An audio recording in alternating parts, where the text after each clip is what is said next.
한 주간 평안하셨습니까? 네, 날씨가 너무 무더운 또 이번 또 지난 한 주였습니다. 제가 말씀을 묵상하다가 날씨가 너무 더운 거예요. 그래서 제가 그런 생각을 했습니다. 예배 시간만이라도 좀 시원했으면 좋겠다. 그래서 어떤 생각이 들었냐면 성령님께서 제게 그런 마음을 주셨어요. 그러면 시원한 강을 전해라. 그래서 이제 3주간 어떤 말씀을 전할 거냐면 성경에 나와 있는 강에 대한 이야기를 하려고 합니다. 그래서 오늘은 그 첫 번째 시리즈인데요. 강을 따라 걷다. 우리 한번 따라 할까요? 강을 따라 걷다. 네. 오늘은 강을 따라 걷다 시리즈, 이 무더운 여름에 강을 따라 걸을 건데요. 그 첫 번째입니다. 바로 요단강에 대한 이야기인데요. 그래서 오늘 말씀 첫 번째 제목은 이것입니다. 믿음은 하나님의 약속을 내일이 아닌 오늘로 만든다. 믿음은 하나님의 약속을 내일이 아닌 오늘로 만든다라는 제목으로 말씀 전하도록 하겠습니다. 인생은 아름다워라는 굉장히 유명한 영화가 있습니다. 이 영화는 어떤 영화냐면 바로 이제 아버지와 아들이 유태인 수용소에 끌려가게 된 그러한 영화입니다. 영화가 내내 굉장히 비관적이고 어두운데요. 아버지가 이 아들이, 이 아주 작은 소년 아들이 절망하고 낙심할까봐 이제 새끼손가락 걸고 약속을 합니다. 뭐냐면 이렇게 얘기를 해요. 아빠가 아들한테, 얘야, 이거는 지금 수용소가 아니고 우리가 단체로 게임을 하고 있는 거야. 게임을. 그래서 절대로 울면 안 되고, 아빠가 숨으라 그럴 때 잘 숨고 소리 내지 않잖아? 그러면 포인트를 받게 돼. 그리고 마지막에 1등한 사람한테는 탱크를 선물로 준다? 이렇게 얘기를 했어요. 그러니까 이 죽음의 공포와 사람들이 이제 죽어가는 그 수용소에서요, 이 아이가 울지 않아요. 씩씩하고요. 또 잘 숨으라 그럴 때 숨어서 이 아이가 끝까지 살아남게 됩니다. 마지막에 어떤 일이 벌어지게 되냐면 이제 그 전쟁에서 이 히틀러가 이끌던 이 전쟁에서 이쪽 편이 패배하게 되고 이제 마지막에 아버지하고 마지막 숨바꼭질을 해요. 그리고 아빠가 한참 동안 나오지 않다가 이 아이가 아빠 이제 됐어요? 아빠 나가도 돼요? 그리고 밖에 딱 나갔는데요.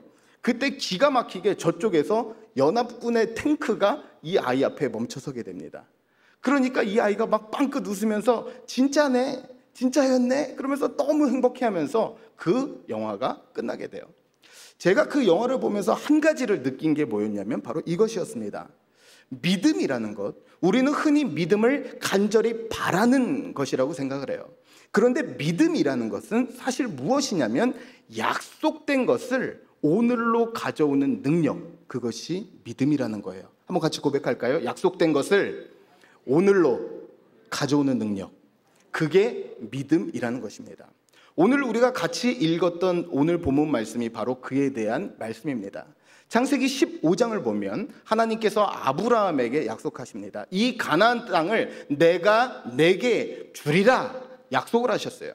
그런데 그것이 바로 이루어진 것이 아니라 언제 이루어지느냐? 바로 오늘 우리가 같이 읽었던 말씀, 아브라함으로부터 500여 년이 지난 이후에 바로 오늘 말씀에서 이제 여호수아와 이스라엘 백성들이 그 땅을 차지하는 장면, 그 약속이 실현되는 그 장면이 바로 오늘 말씀이라는 거예요. 그런데 그러한 성취는, 그러한 주심은 자동적으로 일어난 것이 아니라 무엇을 통해서 가능했냐? 바로 믿음으로 발걸음을 내딛는 이들을 통해서 가능했다는 사실입니다. 저는 우리 모든 성도님들이 오늘 예배 가운데서 간절히 이 한 가지 은혜를 구하는데요, 이 믿음의 발걸음을 내딛고 나아갈 수 있는 은혜가 있기를 바랍니다. 그럴 때 하나님의 약속된 것, 미래의 먼 언젠가 그때의 일이 아니라 그 약속을 오늘 현실화할 수 있는 그 믿음의 능력을 가진 그런 성도들이 될 수 있기를 주님의 이름으로 간절히 소망합니다. 그렇다면 오늘 말씀 가운데서 우리에게 무엇을 이야기하고 있느냐? 먼저 말씀은 우리에게 첫 번째로 이렇게 이야기하고 있습니다. 우리가 가져야 되는 믿음의 자세, 첫 번째 그것은 무엇이냐? 바로 결심보다 중요한 것은 실행이라는 거예요. 결심만 하는 것이 아니라 실행하라는 것이죠. 오늘 말씀 1절 말씀인데 이렇게 나와 있습니다. 같이 한번 읽어볼까요? 시작. 또 여호수아가 아침에 일찍이 일어나서 그와 모든 이스라엘 자손들과 더불어 시딤에서 떠나 요단에 이르러 건너가기 전에 거기서 유숙하니라. 우리 펜 있으면 여기 한번 줄 쳐볼까요? 아침에 일찍이 일어나서. 이 표현은요, 단순히 오늘 말씀에 나와 있던 여호수아가 부지런했다 이걸 말하는 게 아니에요. 구약 성경에서 아침에 일찍이 일어났다, 이 표현은 구약 성경에서 11번 등장하는 표현입니다. 그런데 이 모든 11번은 무엇과 관련되어 있냐면 하나님의 명령과 관련되어 있어요. 그렇기 때문에 여기서 여호수아가 아침에 일찍이 일어났다는 것은 무엇이냐? 바로 그가 즉각적으로 바로 그 말씀을 듣자마자 순종하는 순종의 자세를 가졌음을 뜻하는 거예요. 그러면 하나님이 주셨던 말씀은 무엇이냐? 우리 여호수아 1장 2절 말씀에 나와 있는데요, 이렇게 나와 있습니다. 내 종 모세가 죽었으니 이제 너는 이 모든 백성과 더불어 일어나 이 요단을 건너 내가 그들 곧 이스라엘 자손에게 주는 어디로요? 그 땅으로 가라. 이제 요단강을 건너서 그 땅으로 가라. 그 말씀을 듣자마자 뭐 한 거예요? 그 다음날 새벽에 일찍이 일어나서 떠나게 되었다는 사실입니다. 그래서요, 여호수아는요 어떤 사람이었냐? 행동의 사람이었어요. 결심의 사람, 다짐만 하는 사람이 아니라 그는 믿음의 순종과 행함이 있는 사람이었다는 사실입니다. 우리 역시 마찬가지입니다. 감동만, 은혜만으로 끝나서는 안 돼요. 하나님의 역사는, 하나님의 인도는 어디서 일어나게 되느냐? 바로 그 말씀을 들은 이후에 실행하는, 즉시 순종하는 그 자리에서 하나님의 새 역사가, 하나님의 열어주시는 은혜가 그곳 가운데 임하게 된다는 사실입니다. 그래서 영국의 최고의 설교자이자 목회자였던 알렉산더 맥라렌이라는 목사님이 있어요. 그 목사님이요, 이제 하나님의 역사하심, 하나님의 일하심을 본 다음에 이런 말을 남겼습니다. 하나님은 한 번에 한 손가락씩 펴신다.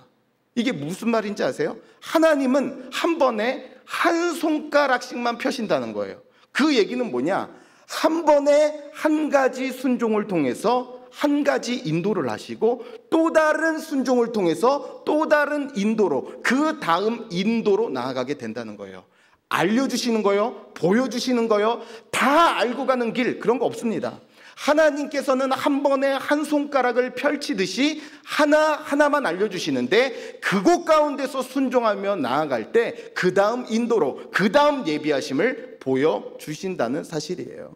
그래서 여호수아도 마찬가지였습니다. 요단강을 건널 때요, 어떻게 건너야 될지, 그리고 그곳 가운데서 어떻게 승리하게 될지 몰랐습니다. 그런데 건너가라 말씀해 주시니 그 요단강까지 갔더니 그제서야 하나님이 무엇을 알려주세요? 어떻게 건너가야 되는지, 그리고 그 자신을 높여주실 것이라는 그 약속을 거기서 받게 되었다는 사실이에요.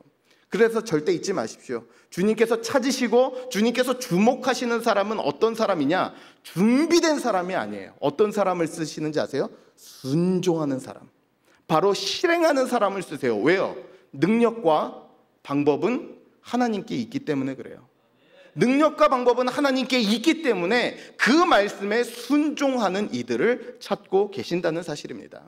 그래서 야고보서 1장 17절 말씀을 보면 이런 말씀이 등장하게 됩니다. 같이 한번 읽어볼까요? 시작. 온갖 좋은 은사와 온전한 선물이 다 위로부터 빛들의 아버지께로부터 내려오나니 그는 변함도 없으시고 회전하는 그림자도 없으시니라. 온갖 좋은 은사와 온전한 선물을 주신대요. 그런데 어떤 이들에게 주시는가? 바로 말씀 앞에 순종하고 실행하며 나아가는 그곳 가운데 온갖 좋은 은사와 온전한 선물을 주님께서 주시겠다고 약속해 주셨습니다. 오늘 8월 첫 주일입니다. 시간 빠르지 않으세요? 송구영신 예배 드린 것 같고 2025년 1월 첫 주일 예배를 드린 게 어제 같습니다. 그런데 벌써 절반은 훌쩍 넘어서 8월을 맞이하고 있다고요. 우리의 삶을 한번 돌아보기를 원합니다. 어떻습니까? 언젠가는 해야지 결단만 하고 있다면 오늘 하나님께서는 말씀하십니다. 바로 순종해야 될 때가, 실행해야 될 때가 바로 지금이다. 이 말씀에 순종할 수 있는 은혜가 있기를 바랍니다. 그래서 하나님께서는 우리 삶 가운데 해야지 결심만 하는 삶이 아니라 어떤 삶으로 했습니다, 해냈습니다, 그 순종하는 이들을 통해서 여전히 하나님의 새 역사를 써 가시는 줄로 믿습니다. 오늘 이 예배 가운데 순종을 미루고 결단을 미루고 있는 그 삶의 자리 가운데 다시 한번 아침에 일찍이 일어나 즉각적으로 순종했던 이 여호수아의 순종이 동일하게 임할 수 있기를 주님의 이름으로 간절히 축복합니다. 다음으로 이 말씀은 우리에게 이렇게 이야기합니다. 우리가 순종하는 거 좋아요. 그런데 순종한다고 우리 삶 가운데 자동적으로 평탄함, 상황적으로 여유 있음 열리지 않아요. 오히려 우리가 순종할 때 우리는 앞이 가로막히는 것과 같은 어려움을 겪게 됩니다. 그런데 한 가지 중요한 것은 무엇이냐면 막막한 가운데서도 앞이 보이지 않는 가운데서도 막힐 때 무엇이 내 삶을 인도한다고요? 말씀만이 내 삶을 인도하신다는 겁니다. 같이 한번 고백할까요? 시작.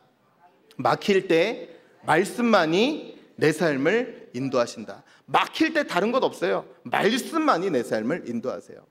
제가 목회자로 살다 보니까 성도들의 삶을 자세히 또 개입하고 또 같이 들여다보니까 제가 내린 결론이 하나가 있어요. 그것은 무엇이냐? 이 한 명의 성도가 그리고 한 명의 사람이 이 땅 위에서 살아가는데 세 가지 때가 분명히 있다는 것입니다. 무슨 때냐? 바로 행동할 때, 기다릴 때, 끌려갈 때예요. 먼저는 행동할 때입니다. 즉각적으로 행동해야 될 때가 있어요. 언제냐? 바로 주님께서 말씀하실 때예요. 마음을 동하게 하실 때예요. 내게 그러한 마음, 보통 같으면 안 하는 사람인데 그 마음 주세요. 그러면 그때는 무시해야 될 때가 아니라 내 본능과 내 뜻과 전혀 다르더라도 뭐 해야 돼요? 행동해야 될 때예요. 그리고 또 하나 무슨 때가 있냐? 기다릴 때가 있습니다. 기도도 해봤습니다. 하나님 앞에 간절히 구했어요. 상황이 바뀌지 않아요. 열리지 않아요. 모든 것이 그대로고 잡히는 게 없습니다. 그럴 땐 뭐 해야 되는 거예요? 기다릴 때예요. 힘들어요. 막막합니다. 그렇지만 그런 순간 가운데 기다려야 돼요. 그런데 또 한 가지 때가 있습니다. 언제냐? 바로 끌려갈 때예요. 언제 끌려가야 되느냐? 바로 앞이 막막할 때, 눈앞이 캄캄할 때, 내가 바라지 않았던 내 뜻과 전혀 반대되는 상황을 마주하고 고난과 시련의 때를 만날 때는 사실 엄밀히 말해서는 주님께 끌려가는 때예요. 주님의 이끄심 없이는, 주님의 도우심 없이는 나올 수 없는 때를 지나게 된다는 사실이죠. 그렇기 때문에 우리 삶 가운데 우리가 만나는 내 삶의 눈앞이 캄캄하고 막막한 그 삶 가운데를 지나고 있다면 그때는 언제예요? 주님께서 내 삶을 이끌어 가실 때라는 거예요. 오늘 말씀에서도 그래요. 이제 여호수아가 하나님께서 이제 건너가서 요단으로 가라 말씀하여 주셨어요. 그런데 웬걸요? 백성들을 데리고 갔는데 엄청나게 충격적인 사실을 마주하게 됩니다. 무엇이냐? 바로 그 당시가요, 요단강물이 가장 깊고 요단강물이 가장 빠른 때였던 거예요. 헬몬산에 있었던 눈들이 녹아가지고요, 이제 평소와 두세 배 정도가 아니라 이제는 도저히 사람이 들어가서 헤엄이 칠 수 없을 정도의 물이 쌓여 있고요, 이제 유속이 빨라서 들어가면 그냥 죽게 되는 그곳을 마주하게 됐다고요. 하나님께서 말씀 주실 때요, 뭐 완전히 이미 물이 다 바닥에 나 있고 마른 땅 걷듯이 가면 좋은데 딱 마주하게 된 것은 너무나 깊고 너무나 빠른 요단강을 마주하게 됐다는 거예요. 그러면서 그곳에서 3일 동안을 유숙하게 됩니다. 뭐 봤을까요? 나가서 물만 봤을 거예요. 아이들이 눈만 뜨고 나가서 얘기했을 거예요. 아니 저렇게 빠른데 어떻게 건너갑니까? 그 상황을 바라보고 있었어요. 그런데 그 가운데서 하나님의 인도하심이, 하나님의 이끄심이 나오게 됩니다. 오늘 말씀 4절 말씀인데요, 이렇게 나옵니다. 본문 4절 말씀 같이 읽어보죠. 시작. 그러나 너희와 그 사이 거리가 2000규빗쯤 되게 하고 그곳에 가까이 하지는 말라. 그리하면 너희가 행할 길을 알리니 너희가 이전에 이 길을 지나보지 못하였음이니라 하니라. 무슨 얘기냐? 이제 막막해서 그곳을 어떻게 지나나 하고 있었는데 하나님께서 한 가지 말씀을 주세요. 언약궤, 하나님의 임재의 상징, 하나님이 함께 하신다는 그 임재의 표시로서 네모난 작은 박스가 있었는데요, 그것을 앞세워서 걸어가라는 거예요. 그러면서 하시는 말씀이 그것에 무엇하지는 말라? 무엇하지는 말라? 가까이 하지는 말라, 이렇게 말씀하세요. 여기서 가까이 하지 말라는 데는 두 가지 중요한 의미가 있는데요, 하나는 그 하나님께서 너무나 거룩하시기 때문에, 죄가 없으시기 때문에 이스라엘 백성들이 가까이 갈 수 없음을 이야기합니다. 그래서 말씀을 보니까 2000규빗, 약 900m 떨어져서 걸어라, 이렇게 말씀을 하세요. 그런데 더 중요한 건 두 번째 의미인데요. 거리를 두고 걸으라고 하신 결정적인 이유가 있어요. 그것은 무엇이냐? 떨어져서 걸을 때 이제 이스라엘 백성들이 너무나 앞에 빠르고 정말로 자기의 삶을 다 집어삼킬 그러한 파도와 유속을 본 것이 아니라 무엇을 보게 되냐면 앞에서 인도하시는 주님만 보기 때문에 그런 거예요. 그러니까 그 모든 시선들을 일렁이는 물과 깊고 빠른 물이 아니라 앞서가시는 주님만 보아라. 그래서 이 상황은 네가 주도하고 네가 헤쳐나가는 길이 아니라 철저히 주님 앞에 이끌려 나가는 길이다. 그것을 보여주기 위해서 거리를 두고 걸으라 말씀하고 계신 거예요. 우리 삶에서도 그래요. 내가 건널 수 없는 내 삶의 막막한 때를 건널 수 있는 유일한 길은 앞서 걸으시는 그 주님이 길이 되시고 앞서 걸으시는 그 분이 내 삶을 인도하시고 이끌어 가셔야 되는 줄로 믿습니다. 그래서 이사야서 50장 10절 말씀을 보면요, 놀라운 말씀을 이렇게 선언합니다. 한번 제가 읽을 테니까 들어보십시오. 너희 중에 여호와를 경외하며 그의 종의 목소리를 청종하는 자가 누구냐? 잘 들으십시오. 흑암 중에 행하여 빛이 없는 자라도 여호와의 이름을 의뢰하며 자기 하나님께 의지할지어다. 뭐래요? 흑암이 있어요. 빛도 없어서 눈앞이 캄캄해요. 못 걸을 것 같대요. 그런데 뭐라고 말씀하세요? 걸을 수 있대요. 갈 수 있대요. 왜요? 그 가운데서 길이 없는데 주님의 이름이 길이 되어주시고 빛이 없는데 말씀으로 인도해 주실 것이기 때문에 그래요. 그래서 내 삶이 흑암과 같고 눈앞이 캄캄한 때를 지나고 있는 순간이라면 바로 그 순간은 뭐예요? 길이 안 보여요. 길이 없어요 라고 생각되는 그때가 주님이 길 되시는 때예요. 앞이 보이지 않는 때가 말씀으로 인도함 받아야 되는 때인 줄로 믿습니다. 그래서 예전에 저희 아버지께서 목회하셨던 교회에요, 한 청년이 있어요. 너무나 노는 걸 좋아했던 청년이었어요. 전문 용어 아세요? 랄라리? 그런 청년이었어요. 그런데 어떤 일이 일어나게 되냐면요, 그 제발 손대면 안 되는 것 중에 하나가, 청소년들이 손대면 안 되는 것 중에 하나가 그 오토바이 아닙니까? 오토바이 타다가요 사고가 났는데 너무 크게 난 거예요. 크게 사고가 내서 이 청년이요 깨어나지 못하는 상태로 여간 거의 1년여를 깨어나지를 못하고 있는 상태였어요. 교회에서요 권사님들 돌아가면서 구역마다 어마어마하게 기도했는데도요 6개월 7개월 가는데도 못 깨어나요. 이제 뭐 끝났다, 이제 못 깨어난다 이렇게 생각되고 있었는데요, 놀라운 전화를 한 통 받았습니다. 그 청년이 눈을 떴다는 거예요. 그 청년 의식 돌아왔다는 거예요. 너무 놀라운 일 아닙니까? 그래가지고 나중에 의식이 회복된 다음에 그 청년한테 가서 물어봤습니다. 아니 그 지금 식물인가 같은 상태에 완전히 이제 더 이상 병원에서도 가망이 없다 그랬는데 어떻게 깨어난 겁니까? 물어보니까 정말 충격적이게 이런 얘기를 하더라고요. 앞이 아무것도 보이지 않고요, 막막하고 느낌도 방향도 어디로 가야 될지를 못하는 어떤 곳에 갇혀 있는 것 같았대요. 그런데 신기한 건 뭐냐면요, 조금씩 소리가 들리더라는 거예요.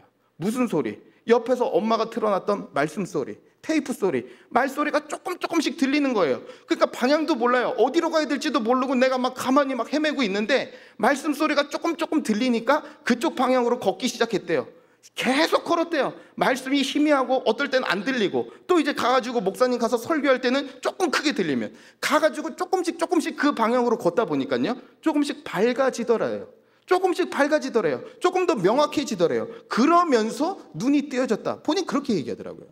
제가 거기서 한 가지 깨달은 게 그거예요. 아, 하나님께서는 그 죽음과 같았던 그 상태 가운데서도 말씀으로 일으키시고 말씀으로 인도하실 수 있는 거구나. 우리 삶에서도 동일해요. 우리의 자녀들을 보면, 우리의 가정 형편을 보면, 내 미래를 보면 눈앞이 캄캄합니다. 그런데 그 가운데서 우리가 지날 수 있는 유일한 길은요, 말씀 되신 그 주님께서 들려주시고 인도해 주실 때 그 길을 우리가 지나갈 수 있게 된다는 사실이에요.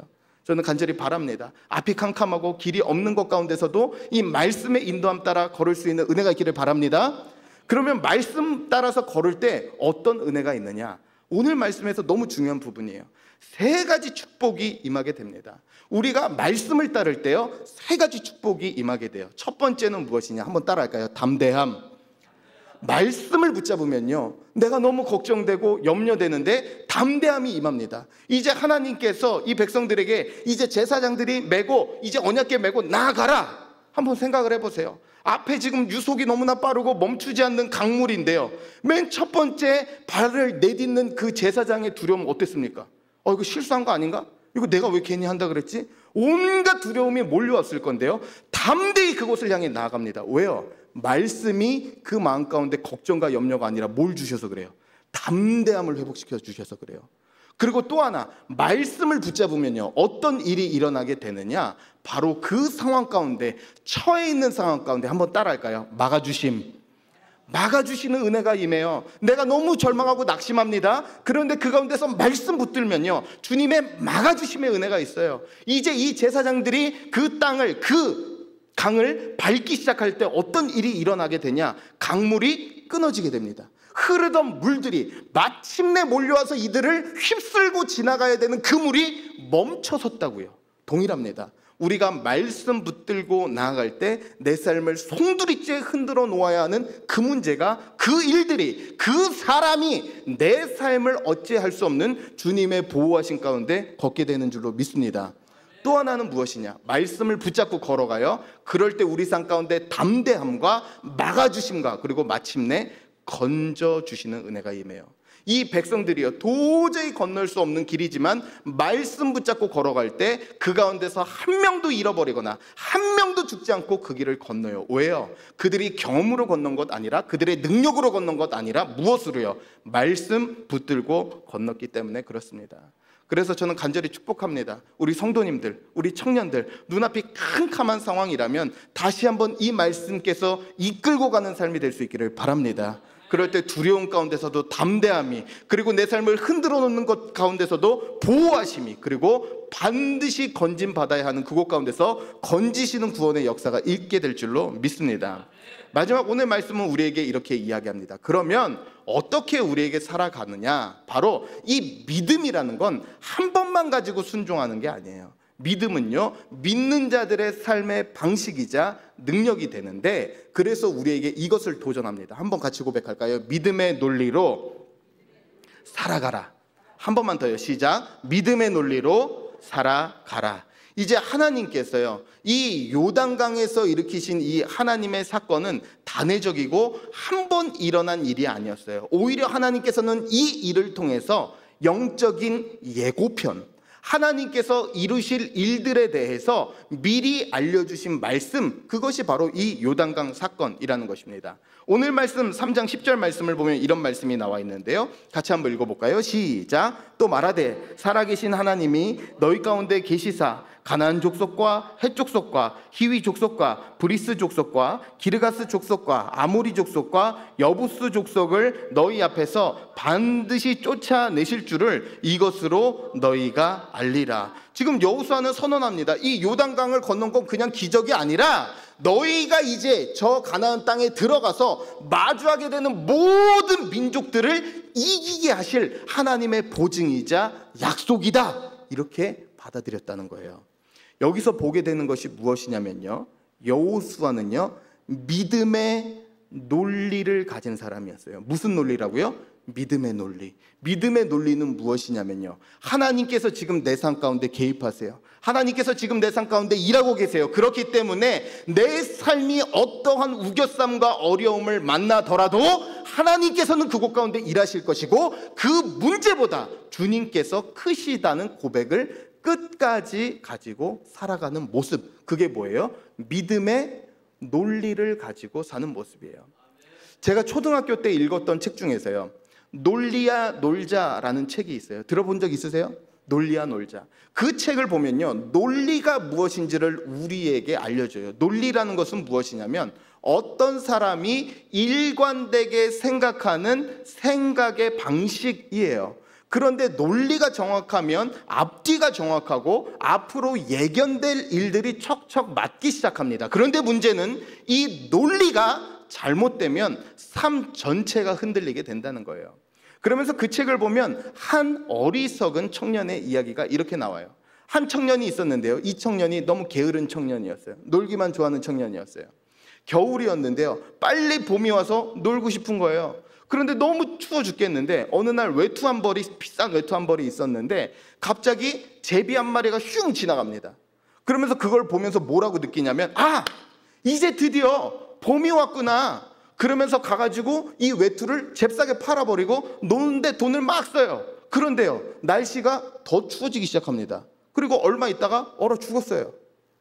왜 그런 일이 일어났느냐? 이 책에서 이렇게 얘기합니다. 그 사람의 전제가 잘못됐기 때문이다.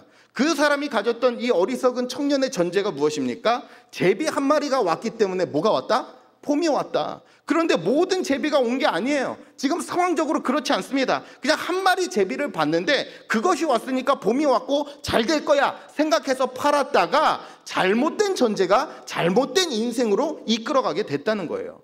그런데 오늘 말씀을 보니까 여호수아에게 있었던 것은 무엇입니까? 믿음의 전제였어요. 하나님께서 우리 가운데 계신다. 하나님께서 그의 백성을 버리지 않으신다. 그리고 주님께서는 크신 분이기 때문에 온 땅의 주님이기 때문에 마주하는 일과 어려움이 있더라도 그분은 길을 내시고 우리를 건져내실 것이다. 그 전제를 가졌어요. 그랬더니 이 전제로 말미암아 그의 삶 가운데 믿음의 논리가 작동되기 시작하는데 실제로 선언한 그대로, 역사하실 것을 바라본 그대로 이루어지는 일이 일어나요. 그래서 놀라운 게 무엇이냐? 여호수아서 24장 11절 말씀인데요. 그 말씀을 보면 우리가 읽었던 그 말씀, 그 부족 그대로가 이루어졌음을 이렇게 놀랍게 선언합니다. 같이 읽어볼까요? 시작. 너희가 요단을 건너 여리고에 이른즉 여리고 주민들 곧 아모리 족속과 브리스 족속과 가나안 족속과 헷 족속과 기르가스 족속과 히위 족속과 여부스 족속이 너희와 싸우기로 내가 그들을 너희의 손에 넘겨 주었으며. 어떻게 된 거예요? 실제로 그 모든 민족과 다 싸워서 이긴 거예요. 왜요? 적어도 여호수아에게는 이 믿음의 논리가 있었기 때문에 그렇습니다.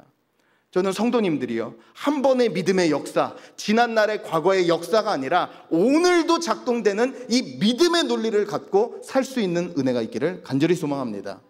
우리 사는 모습들이요, 삶의 모습들이 뭐 많이 갖고 많이 누리고 삶의 모습들이 패턴이 다양한 것 같지만 결국 삶의 모습은 딱 두 개밖에 없어요. 낙심의 논리로 사느냐, 믿음의 논리로 사느냐. 낙심의 논리는 뭔지 아세요? 내가 과거에 그랬으니까, 내가 얼마 전에 그랬으니까 나는 비참할 거야, 난 안 될 거야, 난 못 만날 거야, 난 그렇게 되지 않을 거야.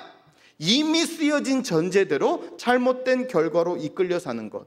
그런데 믿음의 논리는 무엇입니까? 내 삶이 그럴지라도, 열리지 않았을지라도 하나님께서 함께 계시기 때문에 하나님께서는 반드시 이곳 가운데서도 역사하실 거야. 반드시 승리하게 하실 거야. 반드시 새날을 열어주실 거야. 이 믿음의 논리를 가지고 사는 것이에요. 저는 간절히 소망합니다. 이 예배 가운데 우리 성도님들이 가지고 있는 이 낙심의 논리가 있다면, 과거에 살아왔던 그대로, 절망 그대로, 앞날에 대해서 동일한 결론을 써 내려가시는 분이 있다면 오늘 이 예배 가운데 낙심의 논리가 아니라 이 믿음의 논리로 살아갈 수 있는 은혜가 있기를 바랍니다. 그래서 요단강을 건너게 하신 그분께서는 그 땅에서도 승리케 하실 것이라는 이 믿음이 내 삶에서 작동되는 삶을 살아가야 한다는 거예요.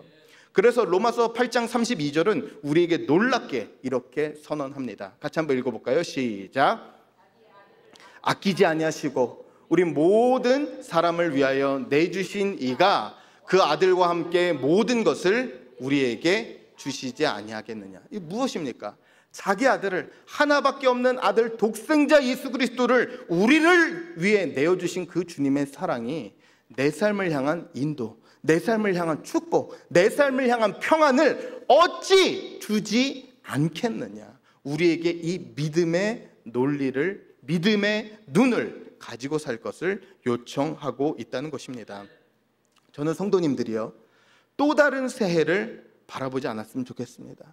또 다른 새해가 돼서 또 다른 결심으로 또 다른 시작을 꿈꾸는 삶이 아니라 오늘 주님께서는 내가 있는 이 자리 가운데서 믿음을 통해서 새 역사를 이루실 수 있을 뿐만 아니라 믿음을 갖고 나아가는 자에게 약속하신 그것을 오늘 우리 삶 가운데 이루어 주는 주님이 되십니다. 이 믿음으로 언젠가의 막연한 새해, 새 출발, 새 날을 꿈꾸며 살아가는 것이 아닌 이 믿음이 다시 한번 내 삶 가운데 주님의 새 역사와 새 은혜의 날을 펼쳐가는, 그리고 그 은혜에 동참하여 살아갈 수 있는 모든 성도님들 되실 수 있기를 주님의 이름으로 간절히 축원합니다.